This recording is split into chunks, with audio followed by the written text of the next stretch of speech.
Did you see that? Did you see those nasty things? They're not nasty, but they're in my wall. So they're nasty. Anyway, author Carissa McIntyre here, Lady Mag XO, and today we're just gonna chat. I'm gonna share with you a crazy story of snakes living in my wall and other things, and how that does and doesn't relate to the octopus tentacle story that I'm writing. But it doesn't relate to it in the way that you guys think. And people keep asking me, so I want to clarify that. But also I want to share some experiences that I've had recently. So there won't be a lot of book talk in this, and I guess it's going to be more heartfelt and stuff rather than my normal book content, but I'm sure you will find amusement in some of it. My life is never smooth. My life is not easy. More often than not, maybe I should have picked a mug to drink from that was appropriate, but that doesn't matter. More often than not, I am constantly dealing with about 1,800 things going on. Wildly weird coincidences and unique experiences and things that most people are like, how does that even happen? And not like that one thing, but like, and then the 4 other things that all happened all simultaneously. And then as you were catching a break from that, 12 more happened. And so I digress, but let me explain. I know I'm known as this homeless adult author, and I actually have been putting a speech together, which is incredible to have been asked to come back to another organization and speak for them on behalf of my experience and my stay at Crossroads, and in all the ways that this community and the ways that I have done and the opportunities and the resources that I've used to, sort of change my life from homeless to indie author, and that's amazing. But as I'm putting it together, I'm resonating and ruminating over these thoughts of that, I was known as that. But that's not that, if you've been following along, since that's kind of how my journey started, I didn't ask for my journey to start this way. Started from a series of awful events, and it's never really stopped doing that. Ever. So I have always wanted to be a writer, and I saw an opportunity to write my first book when I was in the midst of fleeing from a domestic and took children and stayed at the homeless shelter. And that part of my story has been told and retold and told again. But where I'm going with this is that I had these big plans to keep writing and be a writer and do something. I don't quite know what, but something with my writing. Even if I had this blessed opportunity to be given contracted work for my books and be taken on by a big publisher or whatnot, like there's still other avenues I do want to pursue with my life. I love being able to keynote speak, share my story and such, but writing in particular, I had big plans for my books. And then, writing the second book, I had a big and third, I had a big, tremendous amount of life changes with my kids and no longer being homeless and moving from the shelter. And I had a breakdown, right? And spent some time in therapy, and I had plans to write other books and do some big things with my life in terms of workshops. And then, well, that year and a half, 2 year stretch of where two of my children were seriously injured. I broke my leg, my basement flooded, we had COVID. I lost somebody I loved and cared for and was rekindling a relationship with that we'd been close for 20 years. There was a lot going on. And I didn't get to write and publish all the books that I wanted to. Not that I haven't published a lot of books. I've wrote 12. But they've taken far longer than I would love because I do not always have such an easy life in the background to dedicate to writing or to pursue any of the other passions and avenues that I'd like to take long term anyway, with enough determination and enough time spent into them to truly make them flourish, because there's always something happening and going on. Parts of my house have had a leak and a flood, more than just the basement. Multiple bathrooms have had floods or walls collapse. I had the snakes in my walls. I have something happening at all times. I have weird coincidences that snowball. And in the midst of all of those things, I still do accomplish a lot. I've wrote a lot. I'm very proud of where I've come. Very proud, very, very proud. But all that's to say is I do this and everything that I have accomplished while always dealing with something. Always. So I went to Jamaica, which was a blessed opportunity I was able to do through a work opportunity. It wasn't, my life is not exactly in an opportunity for me to just travel. I have always been the struggling writer, workshop producer, host, you name it, I do it.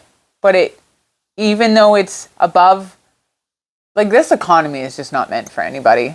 Like, I make more than I would if I worked, being very, very humble at this point. I make more and work more than if I had a structure. So I don't know how people survive.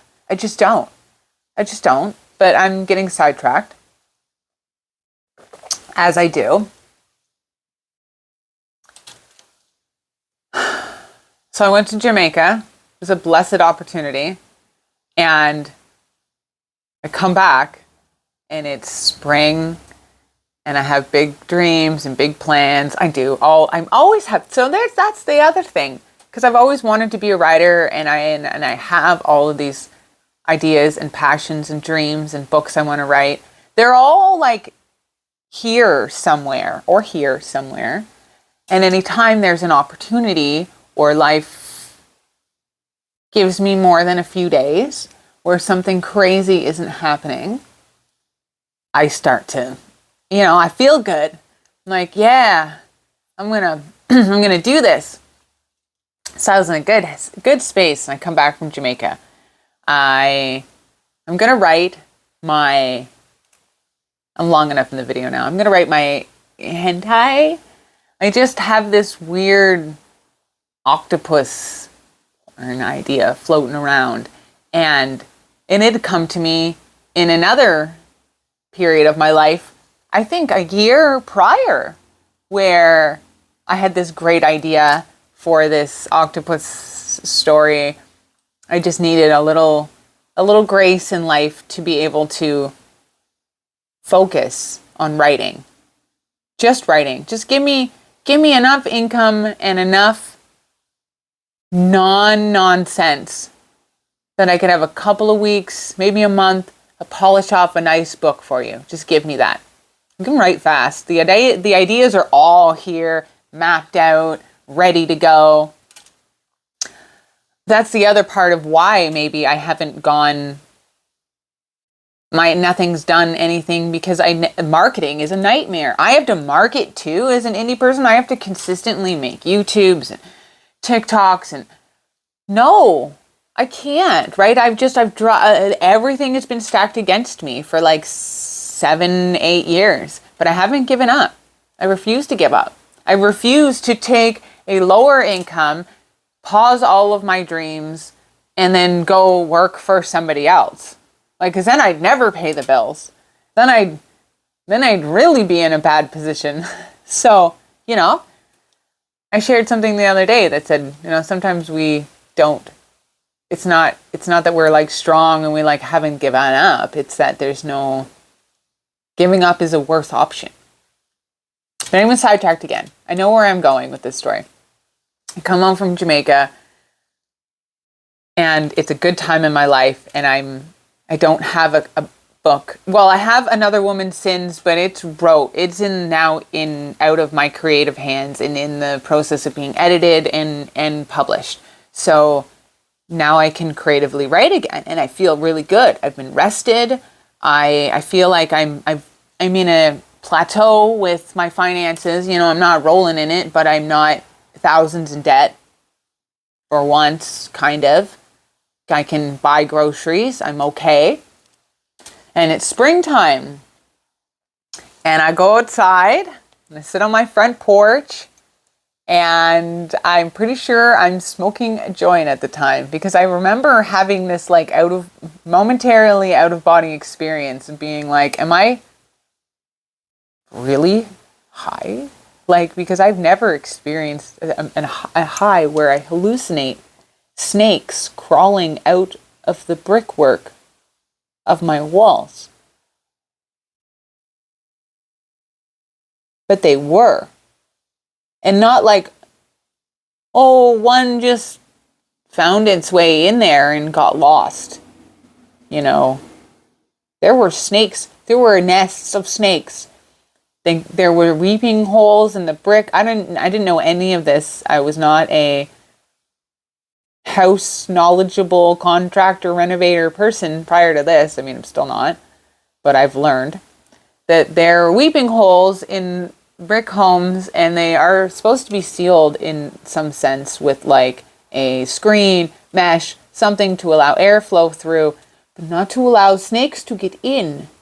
And ribbon snakes moved in to my house. And there were many. There were so many. And there were a lot more to that snake story than just the snakes in my walls. But I'm not going to get onto that in here. But just know that like for like 3 months, every single day was a multitude of feelings that weren't even just tied to the snakes. What I will say, just to share a little bit, is that I stupidly caught feelings for someone I shouldn't have, and then there were other things tied into that too. Like there were so many things happening also in and all of that. There were a lot of triggers happening to a person who stalked me in the past. Not to do with that person that I was catching feelings for, but more in the sense of a vehicle. There was tremendous life changes happening with my kids in the same time that there were snakes in my walls. So my emotions and my vulnerability and my mental state were really bad. And I had snakes in my walls, and I could hear them. And they were all over my yard. And they're not poisonous, and they don't bite. But I'm going to include the clip in a moment, but it was just after 7 years, and it hasn't stopped even in the months since the snakes. There's been like, I'd love to share with you 100 other things that have been constantly happening in my life, but that's not really why I'm here. What I'm summing all this up to say is that it's just, life is not easy to me. And I know it's not to other people too. This is also not like a pity thing. I just like, it's not like it's like wild things that are, if I shared them with people, they would be like, no. But also like, how could you make that up? But like, so I'm going to include a clip of my daughter and I freaking out over snakes. And then I'm going to finish up where I'm going with all this. I've appreciated you've been listening thus far. You're gonna send that to like the guys? That's also really long. Yo, there's also a baby there. I'm just getting cozy. I don't like this. They're so comfortable with their house now. I don't like that. I can't. I can't. I still can't watch that. I'm editing it, putting it together. And so, to sum all this up, where I'm going with all of this, I don't always share all of these crazy things that I'm struggling with. But I do often share, my mental state and that I'm not doing well. And, I'm very open about, those kind of things. But I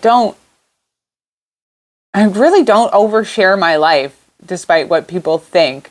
What I share online might seem like oversharing, but that's like the tip of like what I'm really going through. And I also didn't ask for this, but I did, but I didn't. When I wrote my first book, I really didn't think it would go anywhere. I thought it would fail. And I had $11 in my bank account. I was thousands of dollars in debt. I was homeless and I was desperate. From there, I was asked to like public speak and help other people in my situation and raise awareness, but more importantly, raise money in the community for, those avenues that fund those resources. And from in there, my social media grew and I wrote another book and as an indie author, you have to be online and you have to promote and you have to do all that unless you get really lucky and something goes viral or you get picked up somewhere. And I haven't, but also I go long periods of time where I don't promote and I fall off the face of the earth on social media and I don't engage and I don't share anything and I don't make content. And how will anything ever go anywhere if nobody knows it exists and I just disappear? But I am dealing with 800 things, right? And I'm really proud of everything that I have accomplished while dealing with all of those things. I'm very proud of myself. And I love the person that I'm becoming. And everything that this strength that I have inside of me now is incredible. But all that is to say that when I came back from Jamaica and I was in a good place, I announced that I was writing my octopus story. And it had been shared a lot on my social media a year prior, but not in the way of like, this is the book that I'm working on right now. It was more like, oh, this is an idea I have and I put some thoughts together and I'm going to write it at some point. So I come back from Jamaica and I announce that I am writing hentai and I'm writing this octopus tentacle story. And I don't share that I am almost simultaneously dealing with snakes in my walls. It took until just the past week or two where I was cleaning off some stuff on my phone and I found a couple of the snake videos that were still there and I was like, I'm in a better place now. You know what would be funny? Just to share this clip on Facebook and TikTok. And people were like, what the fuck? And I was like, yeah, that's just one thing, you know? Welcome to my life of things I don't share. But I'm in a place where I'm comfortable sharing it now, right? So, yeah. Immediately, there were questions. Are you writing this because of the snakes in your walls? Or because of... No. If anything, I came up with a really cool horror novel idea during the time with the snakes in my walls, which has nothing to do with smut. It's going to be the first book I write that has no smut at all. But I don't know when I'll get to that. I have enough on my roster that are desperately waiting to be wrote. But Francesca is now being wrote. So, I wanted to share it here because the snakes are horrifically, wildly funny. And who gets snakes in their walls? There were so many. So many. I think they removed like 8 or 9. But then there were a few more after. There was one after for a while, and then I saw another. But they can't get back in. But then I keep seeing them in like other areas, like not my house, but around. So I'm like, oh, well, I mean, now it's winter. So any advice of deterrents I could put out for the spring to keep them off my house would be great. I don't think they can get back in. What would be the chances that they get back in? What would be the chances that the city would send again the guy who ghosted me a bunch of times from a dating app that I then caught feelings for again? I said I wasn't going to share that, but I shared it anyway. Everything sucked. Anyway, tentacle story has nothing to do with the snakes. I'm just excited to be fully committed to another book again. I'm glad to see this year wrap up, but I'm incredibly proud of how I handled it, how I'm getting through it, the person that I am still being shaped into throughout all of it. I know that if life doesn't settle and this just is my life, then I'll just learn balance. And I have learned an incredible amount of balance over it's not even just since I've been homeless, by the way, but like, you know, since then, like I had a lot stacked behind me. And then I deal with stuff all of the time, right? So, I'm glad to see this year behind me. If things continue, I will find balance. But maybe they won't. Maybe, eventually, it will be time for life to bless me with some grace and give me some space to breathe easier, pay my bills easier, land some solid contracts that are above and beyond what, you know, I need to survive for a little while. I can pump out some books, create some awesome content for them, and keep you guys entertained with a lot of filthy smut. So, that's it. I had snakes in my walls for 3 months. I have always have something going on. I have contractors in and out right now. I just keeping on. But I have a lot of nasty tentacle stuff to share in the future. Join my Patreon. You'll get all of it. I wrote a very filthy first opening scene last night. That's the one thing I didn't have for this novel was like a real like nasty opening line. Or not opening line, but like opening like scene.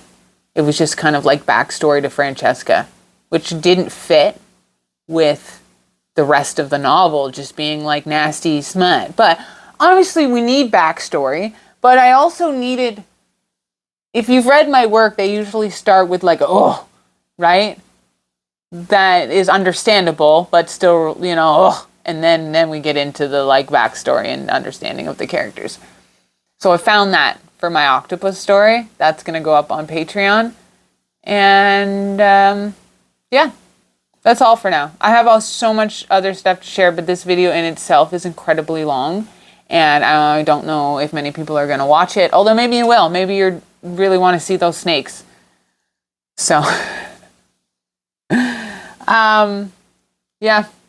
Thanks for watching, guys. If you're interested in any of my work, links are always below. I have some events coming up, and you can find those on my website. Thank you for watching so much from the bottom of my heart. Your support means the world to me. Keep reading. Stay kinky. Love yous. Chat soon.